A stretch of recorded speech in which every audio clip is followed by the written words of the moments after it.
stars were dying, not swiftly, as in the cataclysms of Nova or the devouring hunger of the warp, but slowly, gently, like candles left to burn too long in forgotten crypts. Across the crumbling firmament of the segmentum pacificus, a void once lit by 10,000 beacon stars had begun to fade. Worlds that once sang with litanies and cannon fire now whispered only in ruin. The empire of man endured, yes, but it no longer burned with righteous fury. It merely lingered. On the shrine world of Aurelia, the great cathedrals had fallen silent. Their bells, once sounded by armies of faithful acolytes, now lay cracked among the bones of the dead. Fires guttered in censers that once swung above marble sanctums. And atop the highest spire of the Basilica Faventis, Canoness Viridiana Morth stood alone in the ash-choked wind, the crimson veil of her helm fluttering like a funeral shroud. We tell you this now, dear listener, because we truly care. This story is not merely for war, nor for glory, but for you. Before we begin, tell us, where in the world are you watching from? And what time is it there? Now grab your coffee, and let's get started. Aurelia had been spared the blade, but not the decay. The enemy had not breached its walls. It had instead bled it dry. Its clergy replaced by puppets, its holy relics traded like coin, its saints desecrated not with fire, but with silence. Viridina could feel it in her bones, a hollowness, colder than the winds that howled through the abandoned cloisters. Beneath her power armor, beneath even her skin, she was only breath and memory. The flame of faith flickered within her, but it was no longer a bonfire. It was a taper, guttering. She descended the spire in silence, gauntleted hands trailing across murals blackened with soot. The face of Saint Lysandra had been scorched beyond recognition. Another fire set not by heretics, but by decree of the Ordo Hereticus, the same ordo that had once knighted Viridiana, the same that had ordered her to burn entire convents, not for heresy, but for remembering. The voice of a junior sister broke her thoughts. "Canoness," whispered Sister Irina, young, devout, her vox-scarred voice trembling. "The relic has been found." Viridiana turned. Her helm gave no expression, but her silence did. Irina bowed low. "In the vault, beneath the Apocryphanum. It bears your name." Viridiana's breath caught, just for a moment. That name, that vault. So it had begun. The past never dies in the Imperium, she thought. It merely sleeps, waiting to be exhumed. She nodded. "Gather the Celestians. We descend together." The Apocryphanum was buried beneath the oldest part of the basilica, beneath even the ossuaries. The walls were slick with age, graven with prayers in languages long since forbidden. Viridiana's armoured boots echoed through the halls like thunder through a tomb. She was not afraid, but neither was she at peace. The vault door was sealed in adamantine, marked with the aquila and the triple-locked sigil of the Schola Progenium. She had seen it once before, 70 years ago, when she was only Viridiana Novita, a girl of 13, blood still wet on her hands from her first execution. Sister Ava stepped forward, her face pale. "You knew this was here." Viridania's silence was answer enough. "You lied to us," Ava said, but her voice lacked venom. It was not anger, it was grief. The canoness stepped to the vault. She keyed in a code she had sworn never to remember, but had never forgotten. The seals broke open with a sound like thunder collapsing. The door opened. Inside, a single object on a plinth, a blade, rusted, ruined, and singing. It was not a song of victory, nor of vengeance. It was a lullaby, a requiem, a memory wrapped in iron. Viridiana stepped inside. Her sisters did not follow. She lifted the weapon, the ancient gladius bearing the words burned into its edge. Ex ignis veritas, from fire truth. Her grip trembled. This belonged to her, whispered Ava behind her. To Sibylla. Viridiana turned slowly. It was never supposed to be found. She was one of us. She was a heretic. She was your sister. Silence fell again, deeper than before. The vault felt like a grave. Viridiana stared at the blade and saw not metal, but memory. She saw a battlefield soaked in oil and screams. She saw Sibylla kneeling, unarmed, weeping. She saw herself, raising the bolter and choosing silence. Irina whispered, "What now, Canoness?" Viridiana looked up, voice soft beneath her helm. "We prepare." For what? For reckoning. That night, as the stars dimmed further, Viridiana stood again at the top of the spire. The sword was sheathed at her side, its song now part of her heartbeat. The past had returned, and with it, the truth. In the silence, she prayed, not to the emperor, not to the saints, but to Sibylla. She did not ask for forgiveness. She asked for strength. And far across the galaxy, something stirred. A voice, a whisper, a memory. The ashen choir had begun to sing again. The vault had not been sealed again.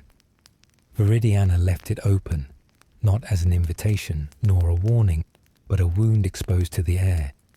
The sword lay within her quarters now, wrapped in prayer scrolls and silence. She did not touch it, though her mind circled it like a wounded predator pacing the edges of its own pain. Outside, Verelia's skies wept ash. It had not rained in weeks, yet a fine grey dust drifted endlessly from the upper reaches of the destroyed manufactorums, embers of a city long abandoned. This ash clung to everything, coating the marble eaves of the basilica, collecting in the grooves of statues' eyes and lips. The saints wept dust now, their holy features obscured, their faces unreadable, as if even they no longer saw clearly. Viridiana knelt alone in the reliquary chamber beneath the sanctuary of St. Thassia.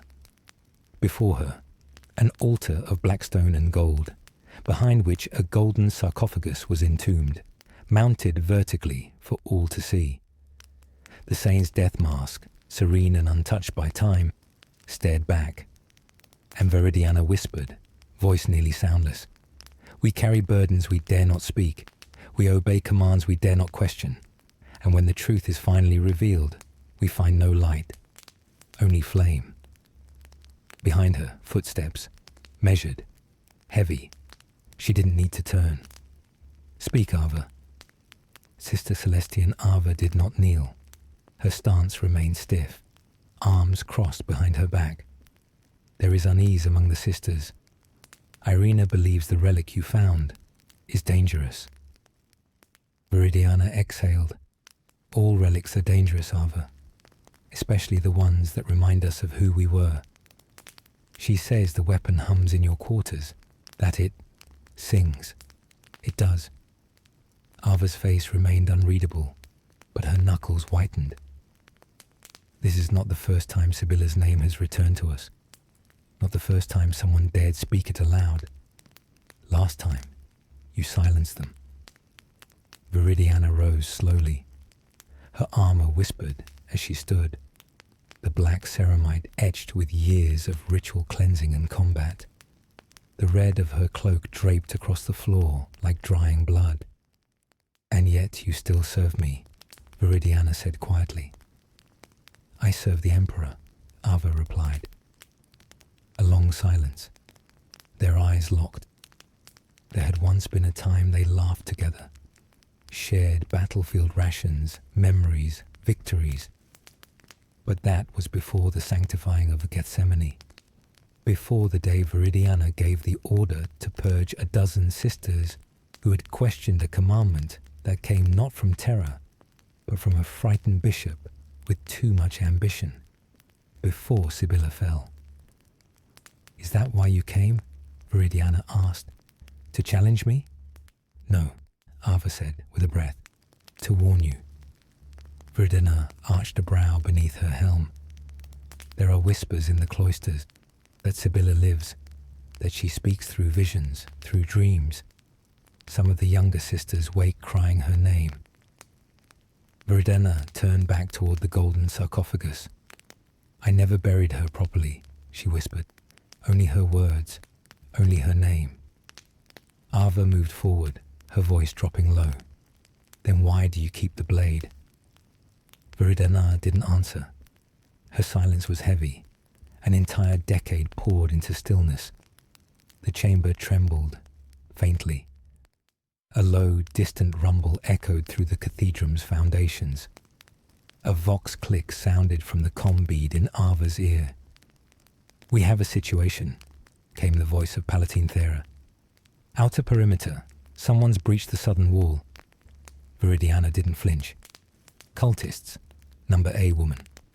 Alone." Viridiana blinked once. "What insignia?" "None," came the reply. "She wears a tattered veil. She carries no weapon. And she asked for you by name." The canoness turned. Her voice dropped to a whisper. "Sibylla." They met at the edge of the ruins. The woman stood barefoot in the dust, her robes grey with ash, her hands unbound. She bore no icon of chaos, no sign of Xenos corruption, and yet the flame in her eyes, bright, raw, unyielding, burned with something deeper than heresy. Viridiana stepped forward alone, leaving the sisters behind her. Their bolters remained raised, uncertain. The two women stood a dozen paces apart. Viridiana lowered her helm. Her hair, once obsidian, was now streaked with grey. Her face bore the lines of command, sharp, disciplined, tired. She did not weep, but the woman before her, Sibylla, did. "You never came back," Sibylla said. Her voice was soft, shaking. Not the voice of a leader. Not yet. "I couldn't," Viridiana replied. "Why? Because of what I saw? Because I spoke? Because you made me doubt?" Sibylla stepped forward. "You still do." Viridiana's hand rested near the blade at her side, but she did not draw it. She couldn't. Her voice turned bitter. "You turned from the Emperor." "No," Sibylla said. "I turned toward him. You turned toward his shadow." Silence. Behind them, thunder rolled.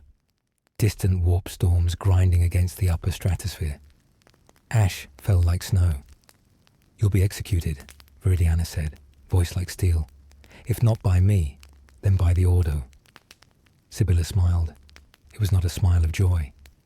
"They already tried, and failed. Then why come here? To remind you." "Of what?" Sibylla's eyes did not blink. "Of who we were, of what you buried, and what is about to rise again." She turned then, walked into the ash, unchallenged, unafraid. The sisters behind Viridiana did not fire. They watched, uncertain. When Sibylla vanished into the drifting grey, Ava stepped beside the canoness. "Why let her go?" Viridiana's voice was raw. "Because if she's right, I may no longer know how to stop her."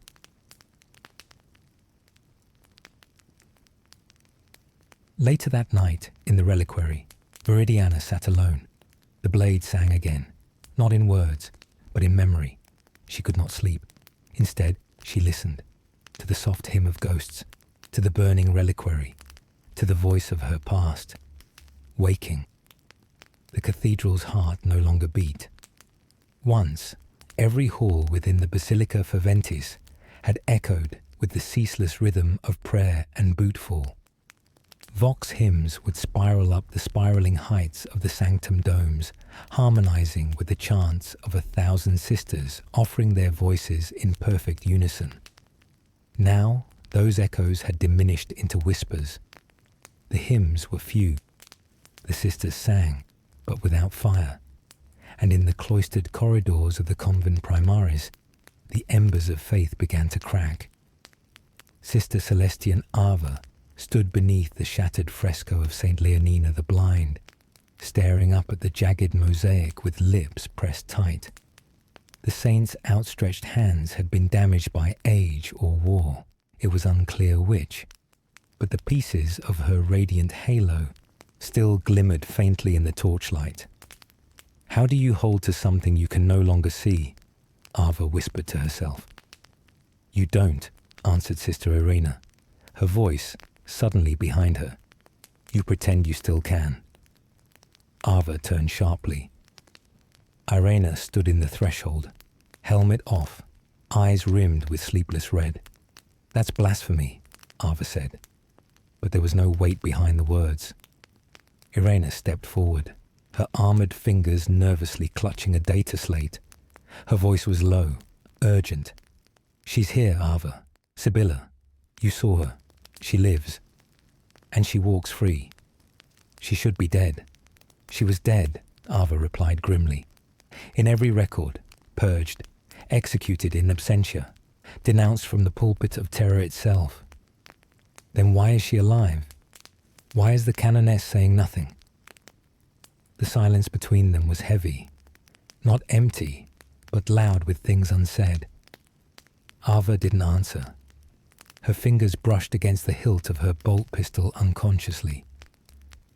"You were there, weren't you?" Irena asked. "During the Gethsemane suppression?" A long pause. Ava nodded once. "I was a Palatine then. Viridiana gave the order. Sibylla's company refused an edict from the Ordo Hereticus. They claimed it came from a corrupted prelate, one that had rewritten the saintly doctrine of Saint Eudoxia for political gain. And was it true?" Ava exhaled slowly. "It doesn't matter. They defied a direct order." "That's not what I asked." Ava looked away. Irena stepped closer, voice nearly trembling. "If Sibylla's gospel is a lie, then why won't the canoness speak it aloud? Why hide her? Why let her live?" "She's not hiding her." "No," Irena said, "but she's not stopping her either." Elsewhere, deep in the Undercroft, Canoness Viridina stood in the ancient librarium, dust stirring in the pale light of stained glass. Before her, dozens of tomes, sealed in adamantine chains, vaults long unopened. Most bore no names, only symbols, cracked aquila, unblinking skulls, flame-wreathed chalices. The libraria archivist stood nearby, silent and pale. This section was locked after the Segmentum War of 673-41, the archivist whispered, per decree of the Ordo Malleus. Viridiana reached toward a black-bound volume marked only by a single line of High Gothic, Via Penitentiae, the path of penance. She opened it. Dust rose like incense. Within, ink the colour of dry blood marked a list of executions sanctioned by the Order's militant. Names, worlds, charges, all coldly recorded.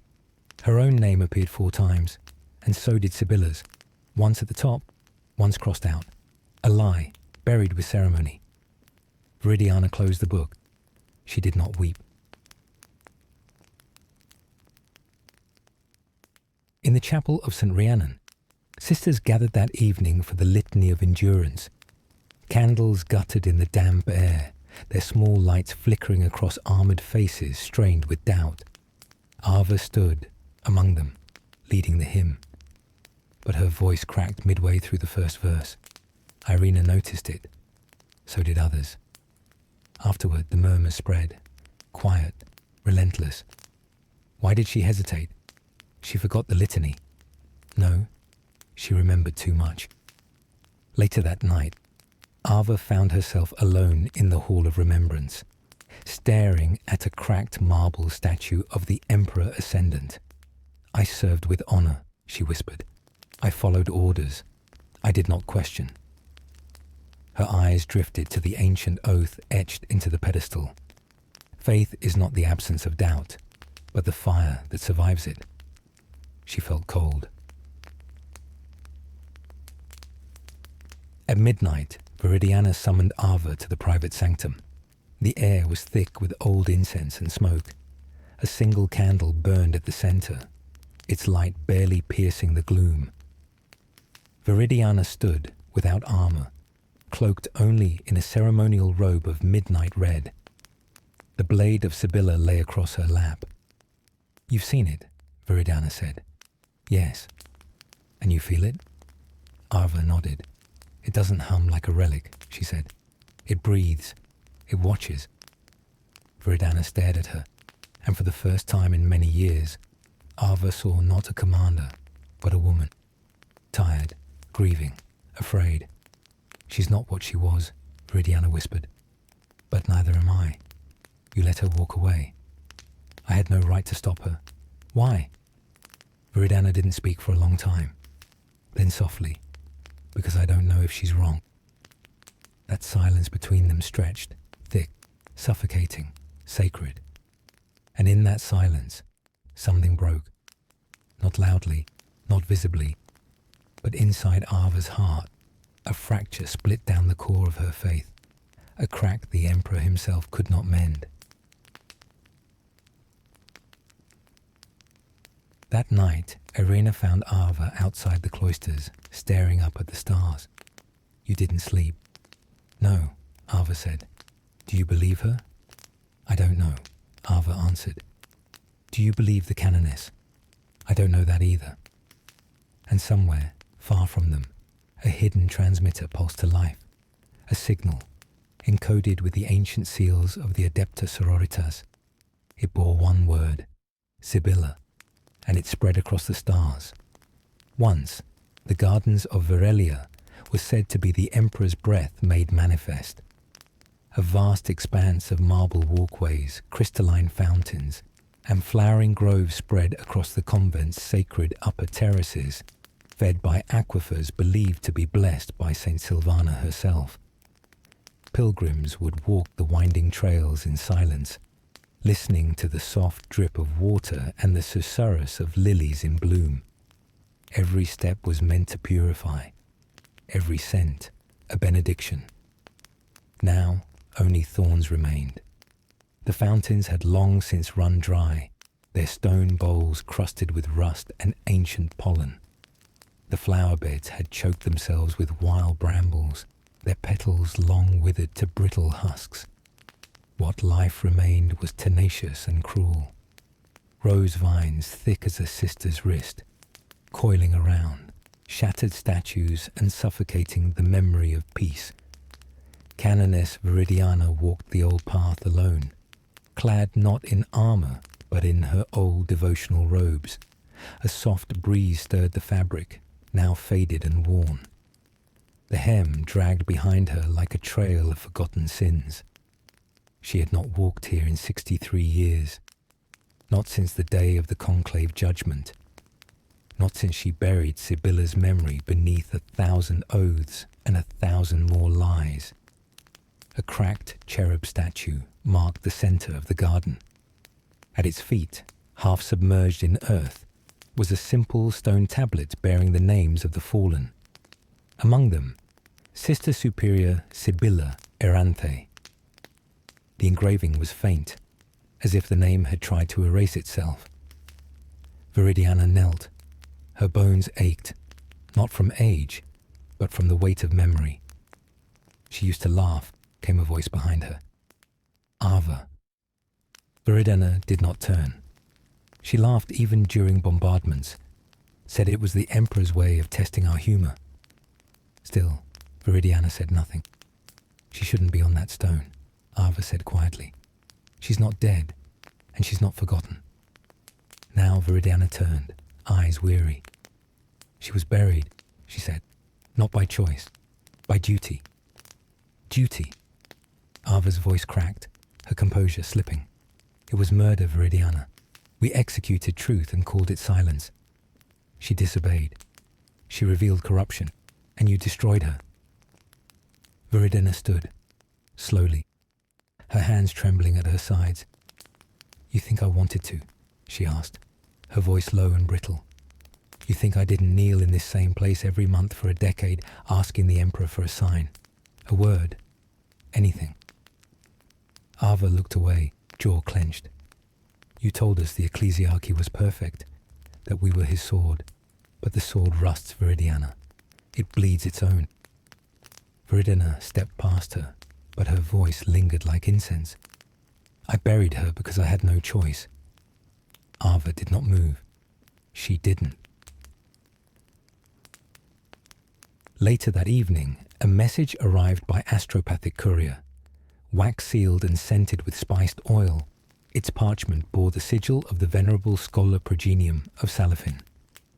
Viridiana's eyes lingered on the seal before breaking it. Summons, audit, doctrinal examination. The Ordo Hereticus was sending an inquisitor, not in war, but in scrutiny. The old machines had awoken. The whispers had reached terror. Even silence had a cost.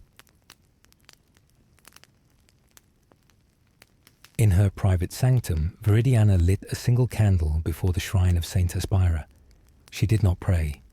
Instead, she opened an ancient reliquary box. Within, two objects: a fragment of Sibylla's original armor, an ivory shoulder pauldron scoured clean, and a half-burnt hymn, verses of the true flame. It had been written by Sibylla herself. Viridiana read the last line aloud, a whisper in the still air. "The Emperor's silence is not absence, it is invitation." She did not know whether it was heresy or revelation. Perhaps both. Outside, the sisters prepared for a ceremony they no longer believed in, the rite of reflection, a ritual of rededication, once performed every solar cycle, now forgotten by many, revived suddenly by Viridiana's order. Robes were pressed, incense lit, votive candles lined the marble paths, but the voices that gathered in the nave carried none of the old certainty. They sang, yes, but the harmony was fractured. Irina stood near the altar, lips moving through rote scripture, but her eyes searched the shadows of the cathedral ceiling. She was looking for something, perhaps a sign, perhaps a lie. Beside her, Sister Maith, eldest among the choir, muttered, "Faith should not require silence." Irina flinched. She glanced at the canoness, who stood beneath the great statue of the Emperor, arms folded, unreadable. Above them, banners bearing ancient battles swayed gently. And at the very back of the hall, unnoticed by all, a woman in ash-stained robes watched from the threshold, hood drawn, eyes burning. Sibylla had returned, not with armies, not with doctrine, but with patience. She watched her sisters sing the old rites, and in their mouths she saw ashes. No one saw her leave. Only one candle flickered strangely when she passed, a second flame dancing beside it for the briefest of moments, and then vanishing into the dark.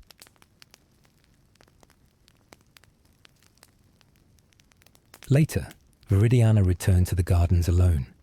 This time, she carried Sibylla's blade. She walked past the broken fountains and the strangling roses until she reached the cherub statue once more. And there, with her gauntlet, she scraped clean the stone tablet. Her own name was there, carved beneath Sibylla's. She stared at it for a long time. Then she whispered, "No more lies." And the rose vines behind her swayed, not with wind, but with something deeper. The earth remembered, and something began to stir.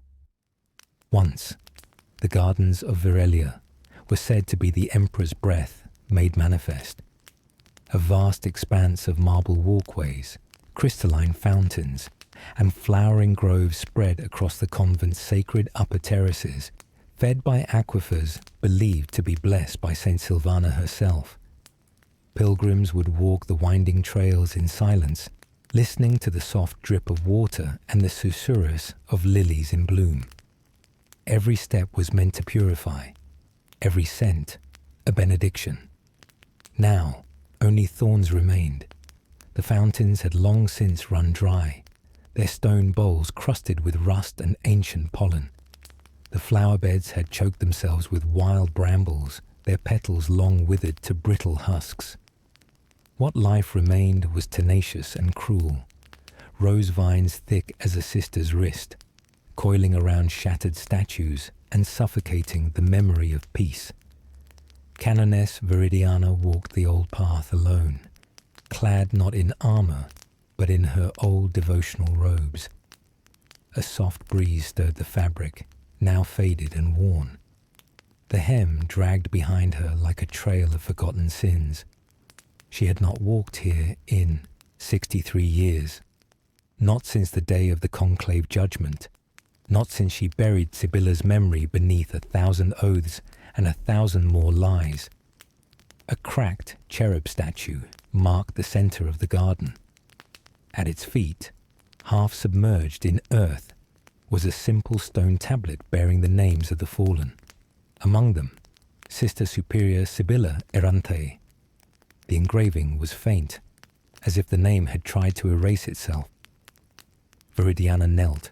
Her bones ached, not from age, but from the weight of memory.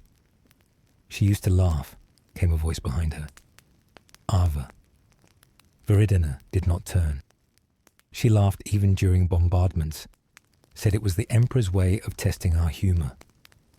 Still, Viridiana said nothing.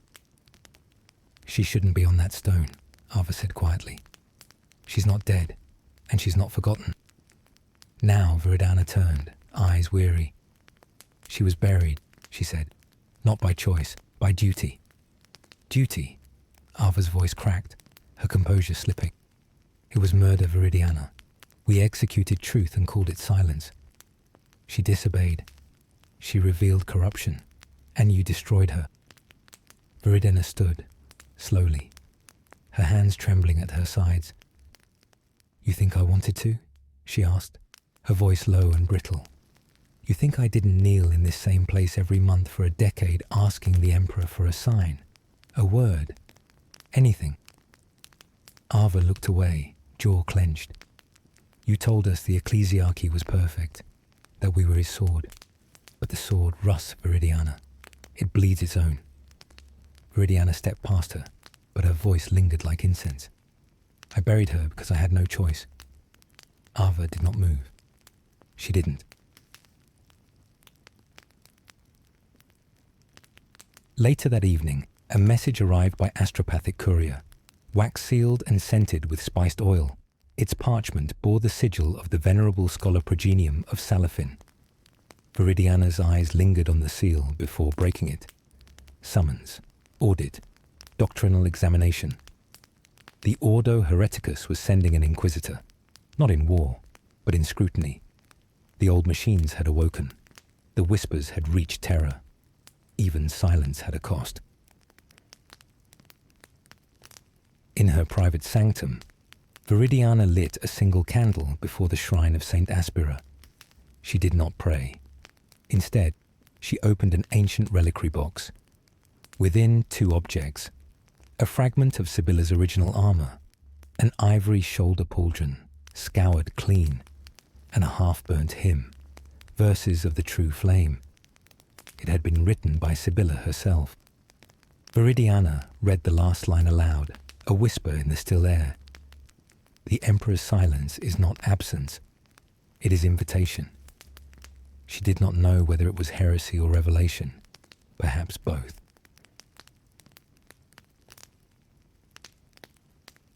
Outside, the sisters prepared for a ceremony they no longer believed in, the rite of reflection, a ritual of rededication, once performed every solar cycle, now forgotten by many, revived suddenly by Viridiana's order.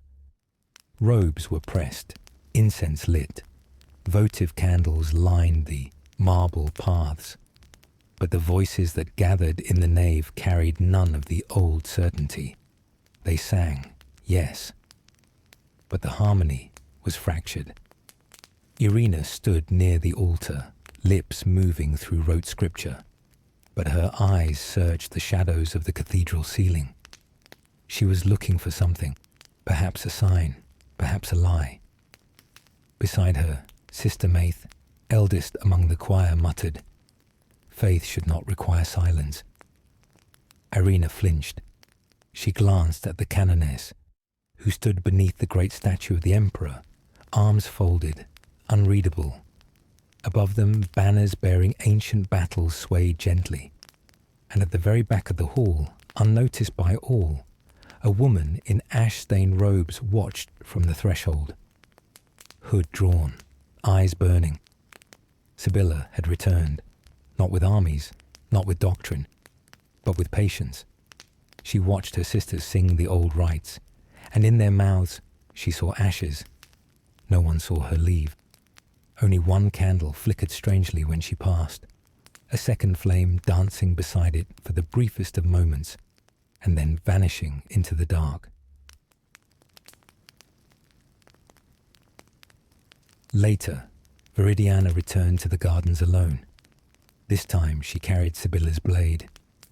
She walked past the broken fountains and the strangling roses until she reached the cherub statue once more.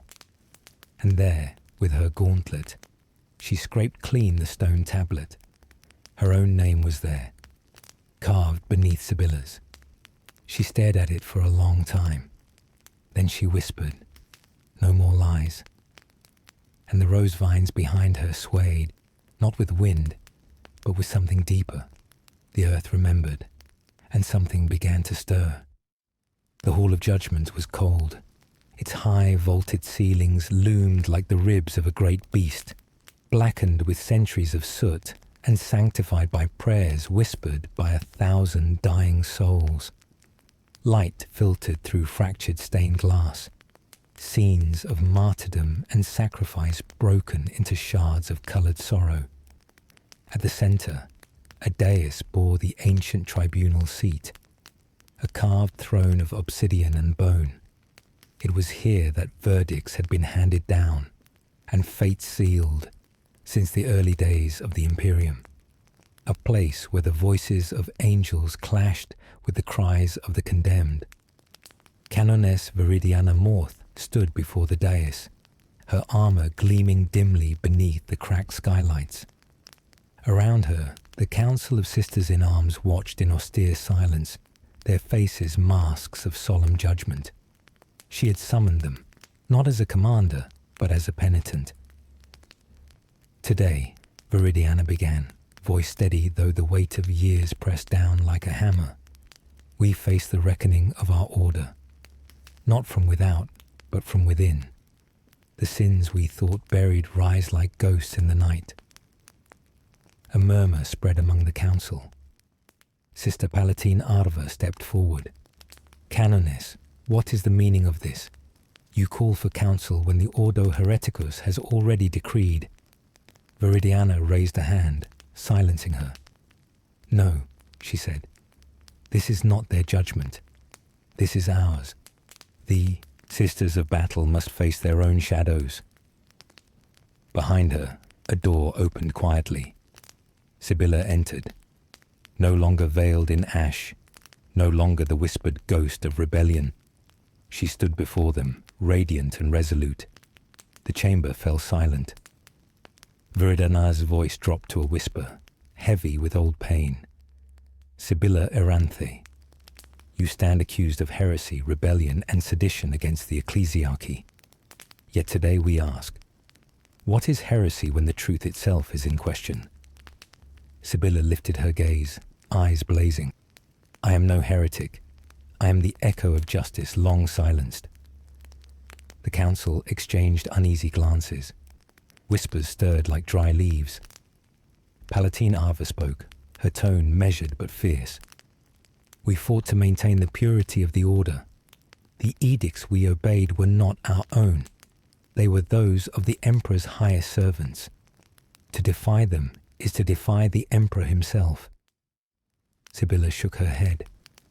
"The Emperor does not speak in silence. He does not punish those who seek truth.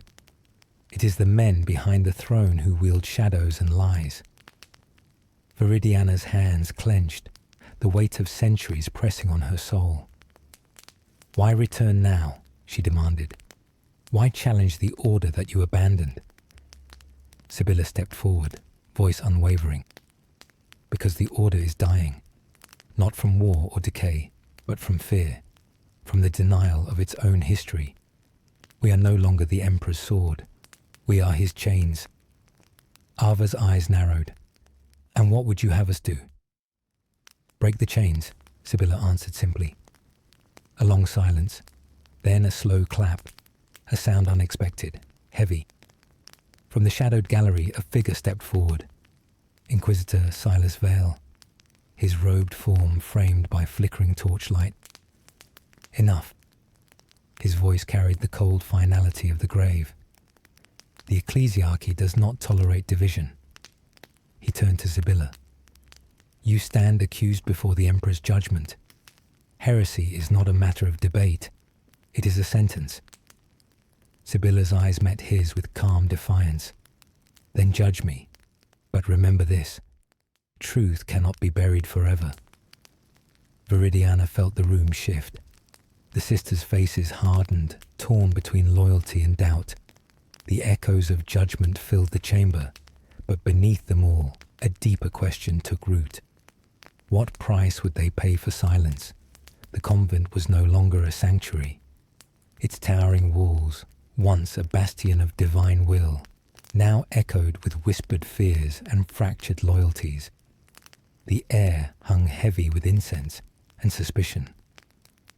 Sister Irena moved through the shadowed halls, the soles of her boots muffled by the thick stone. Her eyes darted from alcove to alcove, searching for something she could not name. A truth, a lie, or perhaps a thread to pull that might unravel everything. Her thoughts were interrupted by the sharp clang of the chapel's heavy doors closing behind her. Canoness. The voice was calm, but carried an edge, a knife she could not yet see. Sister Maith, her oldest friend, and once confidant, stood in the threshold, her expression unreadable beneath her helm. Irena, Maita said softly, you look troubled. I have seen too much, Irena confessed. The canoness's silence, Sibylla's return, the shadows lengthening over the order.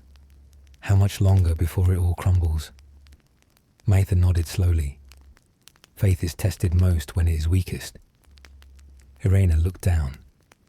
I want to believe, but the doubts, they grow like poison. Maitha placed a gauntleted hand on her shoulder. Then fight, sister. Fight for what you believe, even if that belief shakes to its core.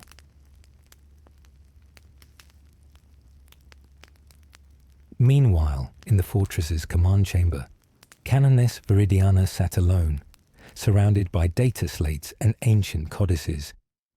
The light of the war room flickered with each incoming report. Isolated cultist uprisings, border skirmishes, and the ever-present spectre of the warp's encroaching storm. Her thoughts were not on war, but on the fracture within. Ava entered silently, carrying the blade wrapped in its ceremonial cloth. You summoned me. Viridana did not look up. The council grows restless. They demand a verdict. Ava's voice was quiet, almost pleading. And you? What do you believe? Viridiana's eyes were distant, haunted. I believe we stand at the edge of a precipice, and the choice before us is not between right and wrong, but survival and oblivion. Ava stepped closer. Sibylla offers a path, one of truth and rebellion, or redemption. Ava's gaze sharpened. Redemption, or ruin. If we embrace her, we risk everything. Viridiana rose, her armor clinking softly. Sometimes, Ava, the greatest betrayal is to cling to what no longer serves the Emperor's will. Ava met her gaze, the unspoken conflict burning between them. Then we are all betrayers. The canoness nodded slowly. And perhaps, in that betrayal, we find salvation. Elsewhere, Sister Irena stood before the chapel of silent tears. the moonlight casting long shadows across the cracked stone.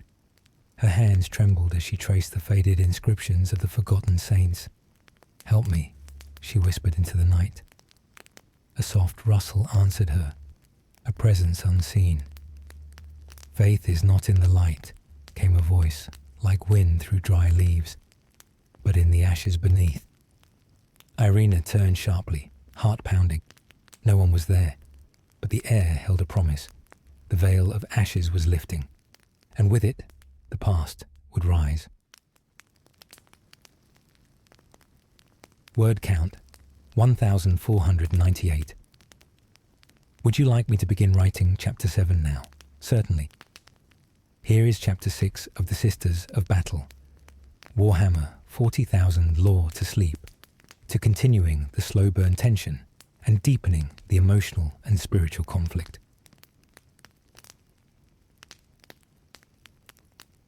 Chapter 6. The Veil of Ashes. The convent was no longer a sanctuary. Its towering walls, once a bastion of divine will, now echoed with whispered fears and fractured loyalties. The air hung heavy with incense and suspicion. Sister Irina moved through the shadowed halls, the soles of her boots muffled by the thick stone. Her eyes darted from alcove to alcove, searching for something she could not name. A truth, a lie, or perhaps a thread to pull that might unravel everything. Her thoughts were interrupted by the sharp clang of the chapel's heavy doors closing behind her. "Canoness." The voice was calm, but carried an edge, a knife she could not yet see. Sister Maid, her oldest friend and once confidant, stood in the threshold, her expression unreadable beneath her helm. "Irena," Maida said softly, "you look troubled." "I have seen too much," Irena confessed. The canoness's silence, Sibylla's return, the shadows lengthening over the order. How much longer before it all crumbles? Maita nodded slowly. Faith is tested most when it is weakest. Irena looked down. "I want to believe, but the doubts, they grow like poison." Maita placed a gauntleted hand on her shoulder. "Then fight, sister. Fight for what you believe, even if that belief shakes to its core." Meanwhile, in the fortress's command chamber, Canoness Viridiana sat alone, surrounded by data slates and ancient codices. The light of the war room flickered with each incoming report. Isolated cultist uprisings, border skirmishes, and the ever-present spectre of the warp's encroaching storm. Her thoughts were not on war, but on the fracture within. Ava entered silently, carrying the blade wrapped in its ceremonial cloth. "You summoned me." Viridiana did not look up. "The council grows restless. They demand a verdict." Ava's voice was quiet, almost pleading. "And you? What do you believe?" Viridiana's eyes were distant, haunted. "I believe we stand at the edge of a precipice, and the choice before us is not between right and wrong, but survival and oblivion." Ava stepped closer. "Sibylla offers a path, one of truth and rebellion, or redemption." Ava's gaze sharpened. "Redemption or ruin? If we embrace her, we risk everything." Viridiana rose, her armor clinking softly. "Sometimes, Ava, the greatest betrayal is to cling to what no longer serves the Emperor's will." Ava met her gaze, the unspoken conflict burning between them. "Then we are all betrayers." The canoness nodded slowly. "And perhaps, in that betrayal, we find salvation." Elsewhere, Sister Irina stood before the chapel of silent tears, the moonlight casting long shadows across the cracked stone. Her hands trembled as she traced the faded inscriptions of the forgotten saints. "Help me," she whispered into the night. A soft rustle answered her, a presence unseen. "Faith is not in the light," came a voice like wind through dry leaves, but in the ashes beneath. Irina turned sharply, heart pounding. No one was there, but the air held a promise. The veil of ashes was lifting, and with it, the past would rise. The sky above Virelia was an iron wound. A storm gathered, black clouds roiling like the clash of ancient titans, lightning flickering in slow, deliberate pulses. It was a storm that carried no rain, only the bitter taste of ash and the scent of burning faith. Within the towering walls of the sanctuary of St. Thassia, the sisters gathered in uneasy silence.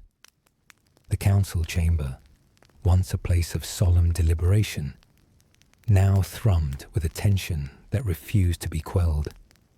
Canoness Viridiana Morth stood at the centre, the weight of command pressing her shoulders down like the gravitas of a dying star.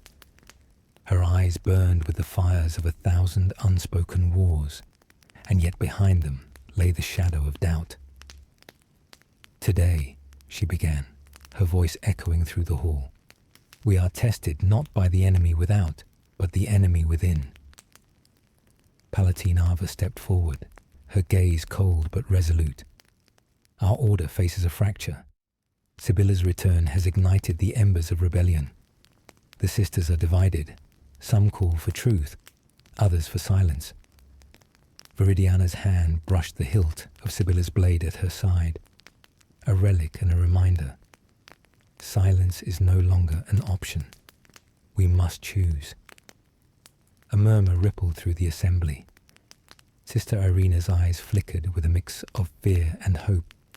From the shadows of the chamber emerged a figure cloaked in deep red, the Inquisitor Silas Vale.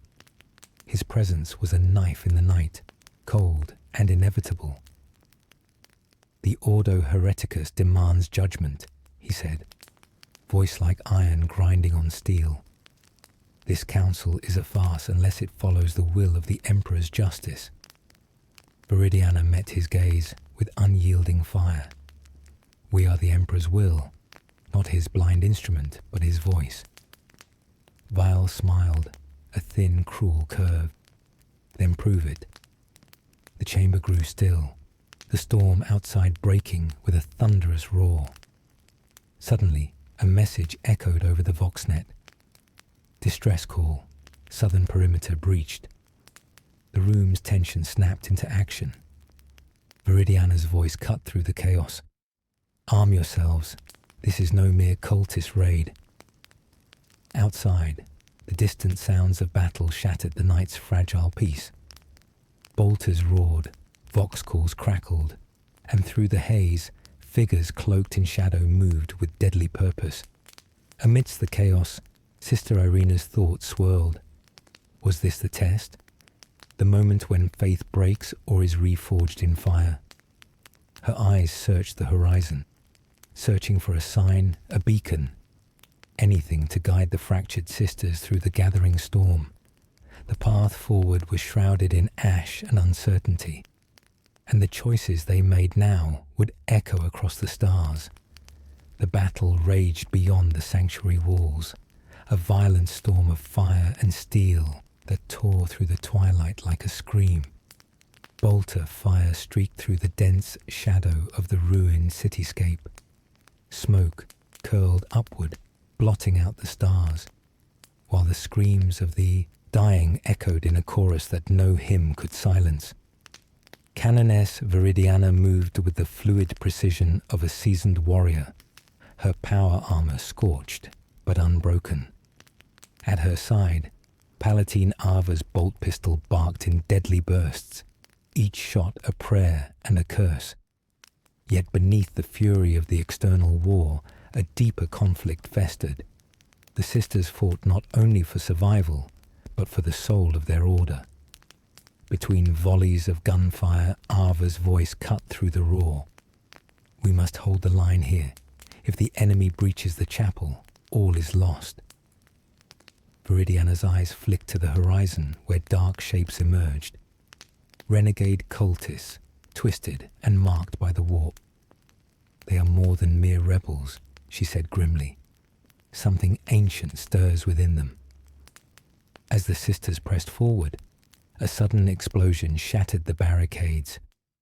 Sister Irena was thrown to the ground, her vision swimming in a haze of fire and dust. Through the chaos, a figure approached, a shadow cloaked in ash and flame. Sibylla. Her eyes glowed with an otherworldly light, and her voice was a cold flame. "Stop this madness," she commanded, raising a hand. "The enemy you fight is not outside, but within." The battle faltered as confusion spread. "Why do you return?" Ava demanded, rising to her feet, weapon raised. "Because the truth cannot be fought with bolters and faith alone," Sibylla replied. "I bring a warning. There are forces greater than our divisions, lurking in the darkness, waiting to consume us all." Viridiana lowered her weapon, the burden of command weighing heavier than ever. "We cannot afford distractions," she said, "but perhaps it is time to listen." As the sisters regrouped beneath the shattered archways, the storm overhead broke into a torrential downpour, cold and relentless, washing away the ashes of war, but not the scars left behind. In that moment, the lines between friend and foe blurred, and the path forward became as treacherous as the veiled night. The rain had ceased, leaving the battleground soaked in cold shadows and the scent of burned earth. Inside the shattered sanctuary, the sisters gathered in fractured silence. The air was thick with unspoken accusations and shattered oaths. Canoness Viridiana paced slowly, her gauntleted hands clenched tightly at her sides.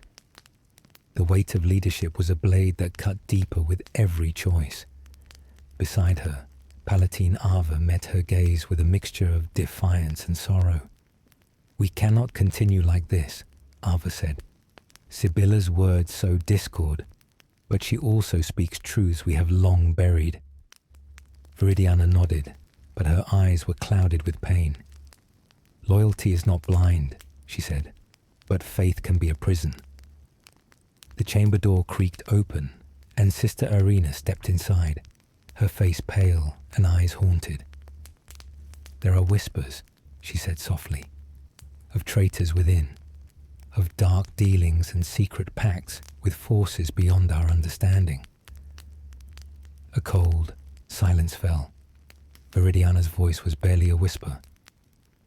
"Then the enemy is both within and without."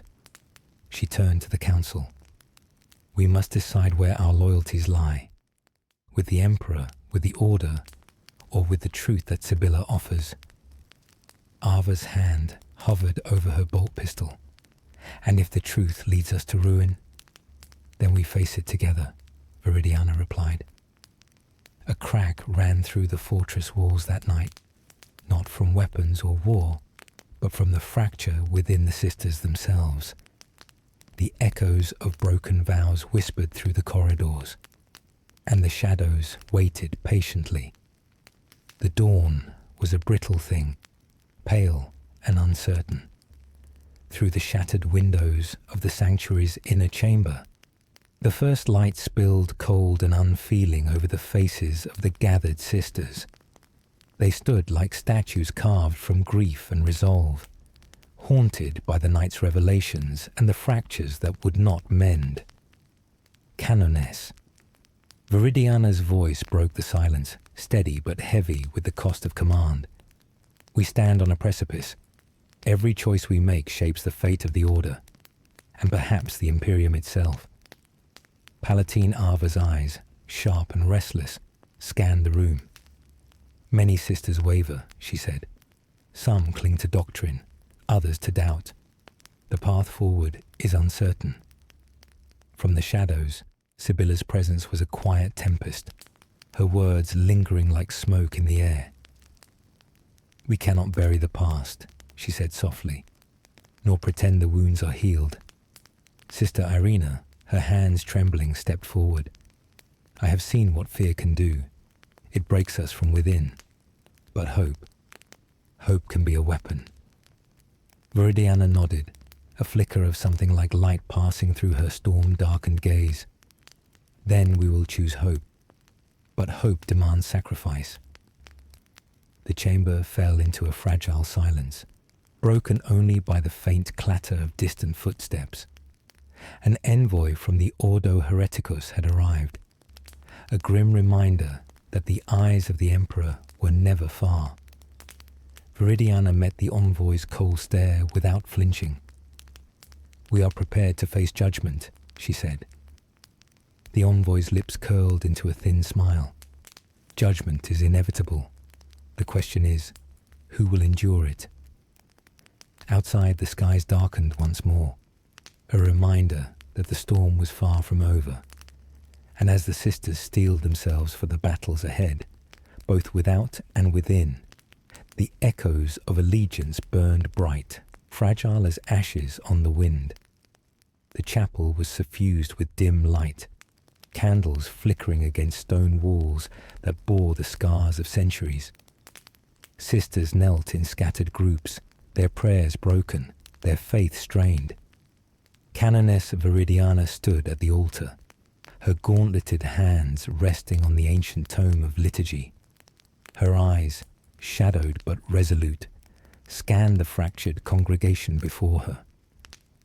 "Faith is not a chain," she intoned softly, "but a flame, and flames must burn through darkness to survive."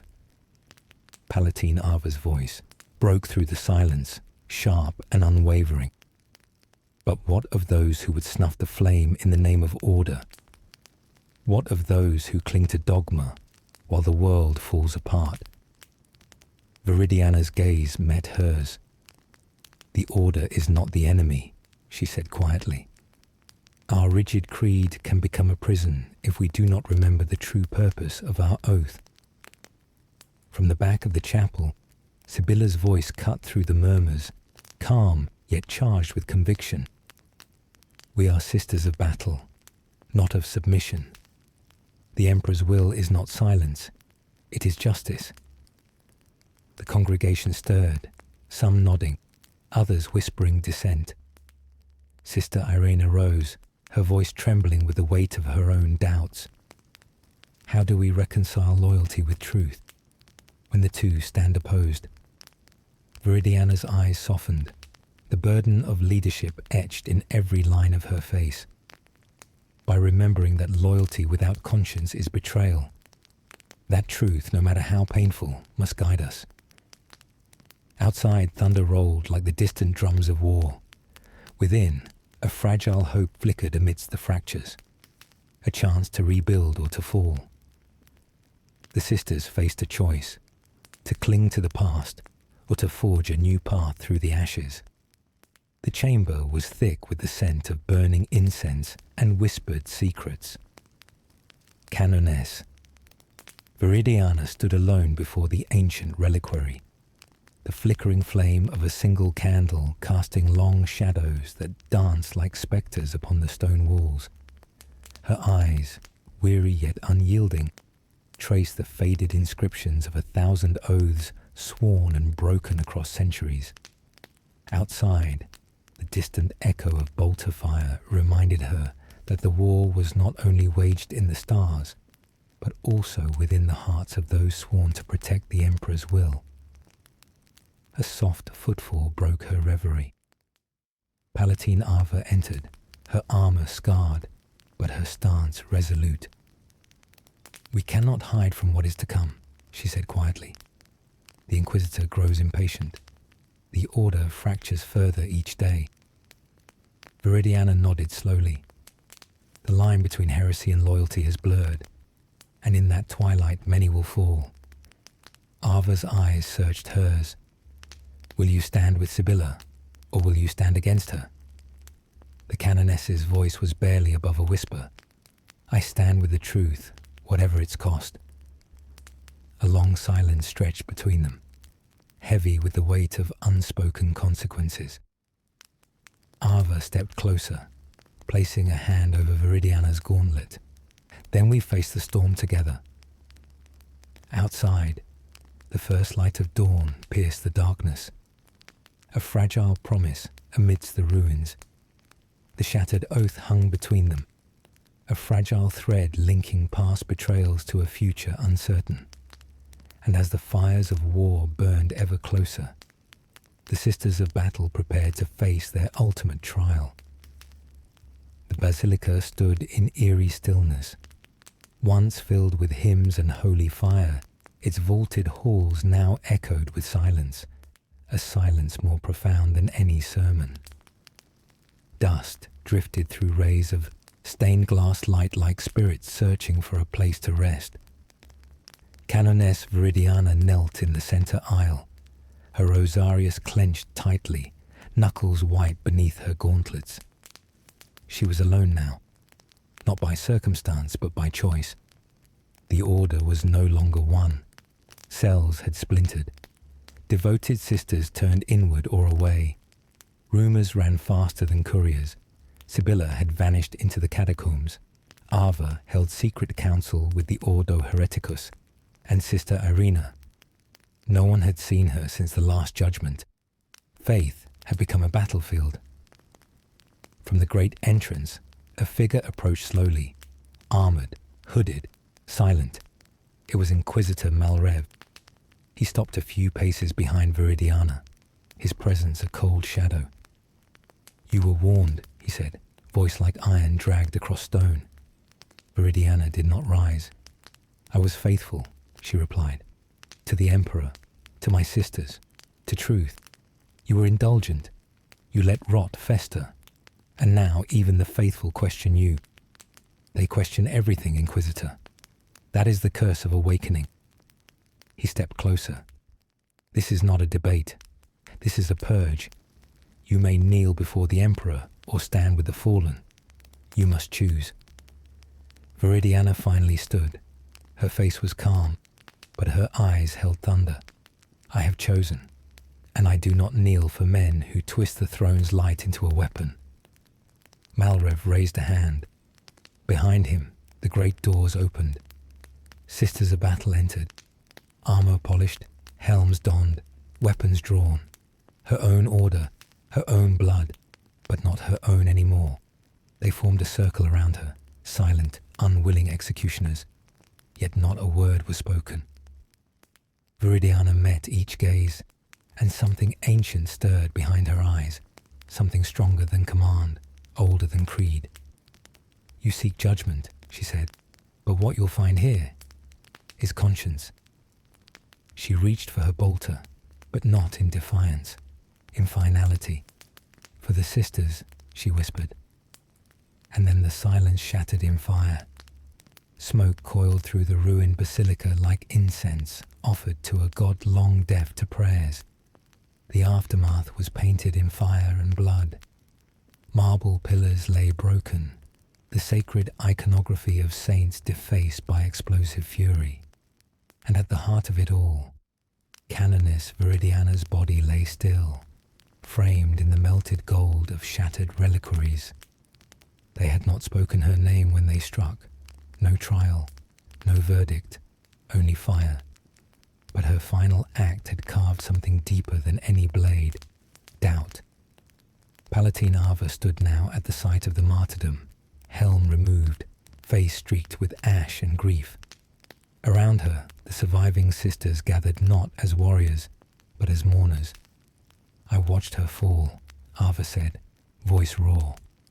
"And still, I do not know if we did the right thing." Sister Thala, youngest among them, whispered, "Is there a right thing left to do?" Silence answered her. From the periphery of the ruin, Sibylla emerged. Her robes were scorched, her face half-shadowed by the deep hood she wore. But her eyes, those ancient, haunted eyes, burned with purpose. "You did what they commanded," she said to Ava, "but not what your heart believed." Ava turned to her. "And you would have led us where? To rebellion? To damnation?" "To truth," Sibylla said, "no matter the cost." Behind them, the sisters stirred, uncertain, fractured, but listening. From the ruined altar, Sister Irina rose, wounded, barely standing, but alive. She bore Viridiana's rosarius in her hands, broken but still glowing faintly. She died for all of us, Irina said, not just for those who agreed with her. And then the storm broke, not with bolter fire or orders, but with words. We cannot go back, Ava said. Not after this. Not to blind obedience, not to silence. Sibylla's gaze met hers. Then we go forward, into exile, into fire, into the unknown. So it was that the order fractured at last, not with betrayal, but with choice. Some remained, bound to doctrine and the Inquisition's yoke. Others followed Sibylla into the shadows, carrying the memory of a canoness who defied an empire to keep her soul.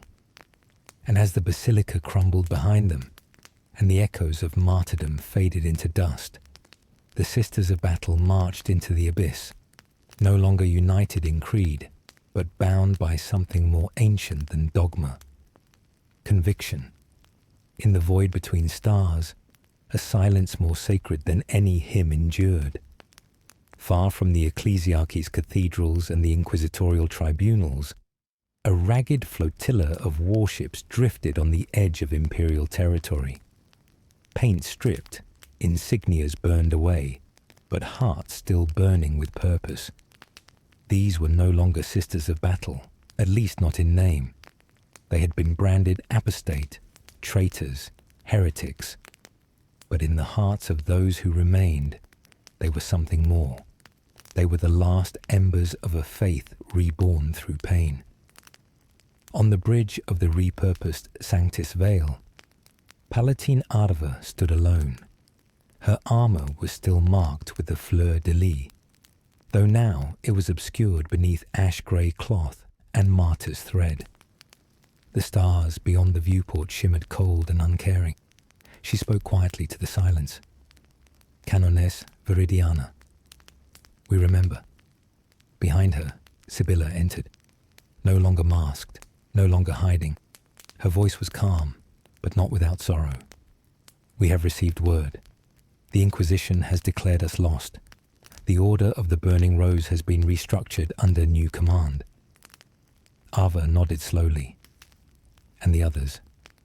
Some still believe we died with Viridiana. Others hunt us. Then we are ghosts, Ava murmured. Saints with no shrines. Sisters with no convent. Sibylla stepped forward and laid a hand on her shoulder. Number we are what she made us, free and faithful. The silence stretched between them, not in grief, but in clarity.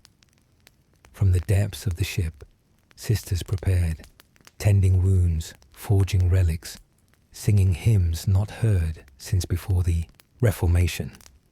They were not many, but they were enough. A new creed had been written, not in ink, but in fire. One that remembered the oaths before they were corrupted. One that understood that obedience without conscience was not loyalty. It was heresy of the soul. As the fleet turned toward unknown stars, the remnants of the order whispered a prayer not found in any codex. Emperor, we walk where your light does not reach, and we carry your truth through shadow. We do not fear the flame, for we are the ashes it leaves behind. And thus they vanished into the stars. No records remain of what worlds they touched, what heresies they burned, what miracles they wrought. Only stories, only fragments. But among the ruins of distant worlds, in the hearts of forgotten peoples, the name Viridiana is still spoken, not as a saint, but as a sister,